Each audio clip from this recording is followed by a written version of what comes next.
ஐயா காலம் உள்ள மட்டும் ஐயா உன்னை கட்டி முத்தமாட்டி அலங்கரித்தேன்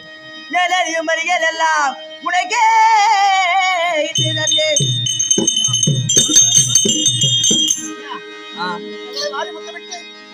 நீங்களே தெய்வம் எங்களே செய்தீர்கள் அல்லவா அதனாலுமே எங்களுக்கு எங்களுக்கு அப்பா பாண்டு மகாராஜன் தெய்வம் இல்லையா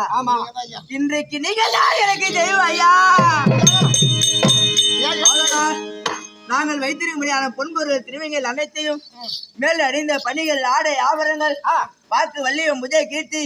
இது எல்லாம் உனக்கே நான் தருகிறேன் ஐயா ஆனையா இதெல்லாம் அடைந்து கொண்டு அங்க அத்திமாநகர் வழியாக போனேன் ஆனா அந்த துரியோனை பார்த்துட்டு அவன் போய் உண்மையை சொல்லிட்டான் ஆடைபடி பொருள்கள் எல்லாம் வாங்கிட்டு வரான் அவன் அவன் சிறச்சாதனை செய்தான்னு செய்திருக்கோம் ஆமா கேட்டா